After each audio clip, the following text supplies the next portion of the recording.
For this programming assignment, you're going to do lesson 2 problem set. Notice there's problem set optional 2. We're doing lesson 2 problem set. And we're going to do up through the first 3. So, the first one here, I'll just show you my my solution. So if you want to just try it on your own without seeing my solution, go ahead and do it. But here is my solution if you want to see it. Okay? So basically, it's a procedure called udasify, which whatever, you could call them whatever you want. And it receives a word. So when I call that procedure and I pass it this word dations, what does it do with dations when I give this dations? Well, it takes dations and it puts it here and it adds a capital U to it and then it returns it, right? So it'll print out udations. So it's adding a capital U to any word. That's how I did that one. And then the next one I'll explain right here was a little bit of a stumper. It's a good challenge. I liked it. I had to kind of think about this one, as I've had to think about a couple of them. But this one kind of like, yeah, to think about it. Here is my solution, which might not be the same as Dave. So I'll just go over it so you can kind of see it. I created a function procedure called bigger. And it says, hey, is A bigger? If, it receives two numbers or 2 arguments. If A is bigger than B, it returns A. Otherwise, it returns B. So it finds out which of those 2 is bigger. And then I have another one here called biggest. And the way biggest works is it receives 3 arguments. And it says which and then it calls bigger. Which of these 2 is bigger, B or C, right? And so it chooses one of them. Let's say it chose B. So now it says, hey, there's A and then there's B here because that evaluated as B. Which of those 2 is bigger, A or B? And then it says A. So out of those 3, it tells me which is the biggest. And that's how I'm using bigger to find the biggest with 3. So I found my biggest. How do I find my smallest? I do the exact same thing, right? Smaller, A and B, which is smaller? And if A is smaller than B, give me A. If B is smaller, then give me B. So you'll notice that there's no smallest function. I had a bigger function here and a biggest, and now I have a smaller function, but I don't have a smallest function. That's because I don't need it, because the logic will be enough just with this median function procedure to be able to find the solution. And at first, this might be a little bit like a mind bender, but this is what programming is like. And it's like any skill. I keep repeating that, like playing the guitar, like riding the skateboard. At first, you're going to have a hard time with it, but after a while, you become fluent in it.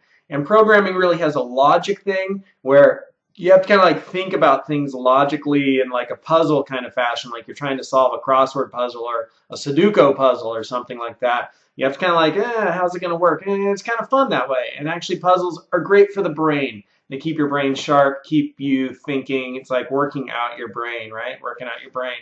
So I'm going to introduce a little bit of programming type logic here. This is a solution I came up with. And basically, I don't know if it's the same one that Dave has or not. I don't remember. But basically, here is we're finding the median. We're passing in 3 arguments, which are going to be numbers, right? And then we're going to say, basically this line of code, what it's going to do is it's going to evaluate and tell me that C is not the smallest, right? So I now know that C is not the smallest. That's what this line of code does. So it says, hey, what's the smaller between A and B? B could be like 7,000. Or 7,110. A could be like 1, and C could be like 3, right? Well, what's the smallest of these 3 numbers? 1 is. Is 1 less than 3? Yes, right? So that tells me that C is not the smallest, right? What if this had been 1 and 2? What's the smaller of 1 and 2? Well, 1 is the smaller of 1 and 2. Is 1 less than 3? Yeah. So C is not the smallest because 1 is the smallest. What if this was 4 and 5? Smaller 4 and 5? 4. Right? Is 4 less than 3? No. So this isn't going to evaluate. That's going to be false, and we're going to go down to the else. So really what it's checking here is to make sure that C is not the smallest. And when C is the smallest, it doesn't run this code. It comes down here and runs this code because C is the smallest, right? Like right now, C is the smallest. But those are going to be parameters. So I'm going to put those back to parameters.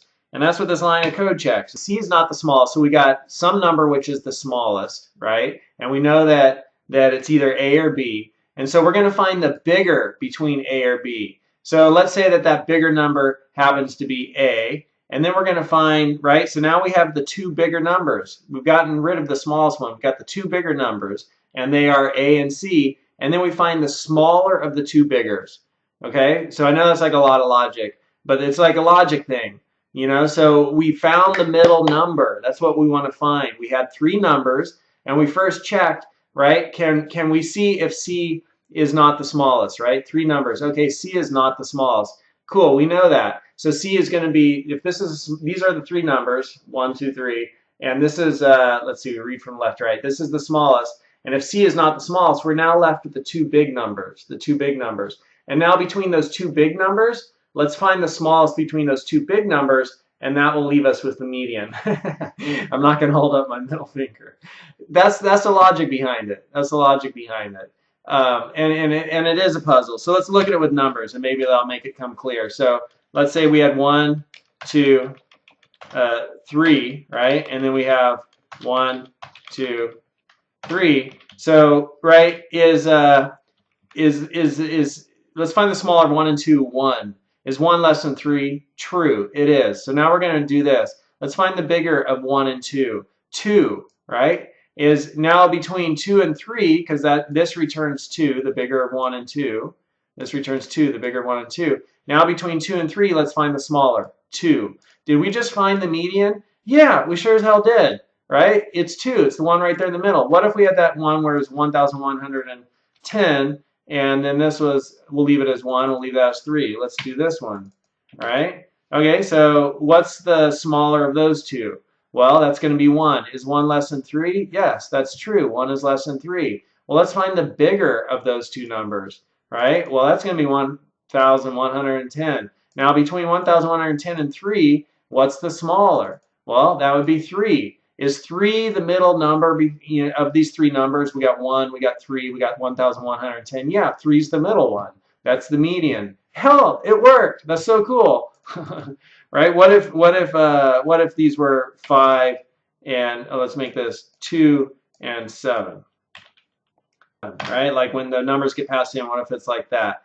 What's smaller of those? 2. Is 2 smaller than 3? So what's smaller of those two, right? 2 is. Is 2 smaller than 3? Heck yeah, it is. All right, well, what's the bigger of these two? 7. All right, so between 7 and 3, what's the smallest? 3. Okay, well, cool. Look, 2, 3, 7. 3 is the median. Cool, we got it again. So that's kind of how it's working. That's how it's working. Let's look at a case where C is the smallest. So if we have 5 and we have 7 for our A and B, 5 and 7 for our A and B, this won't even evaluate, so I'm going to put these back to A, B, C. We have 5 and 7. What's smaller than 5 and 7? 5. Is 5 less than 3? No, false. So this won't run. This will, right? And so now we have 5 and 7. 5 and 7.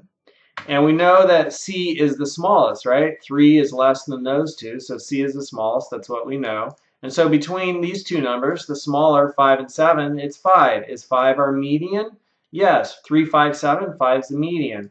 What if we had 1,110 and 6?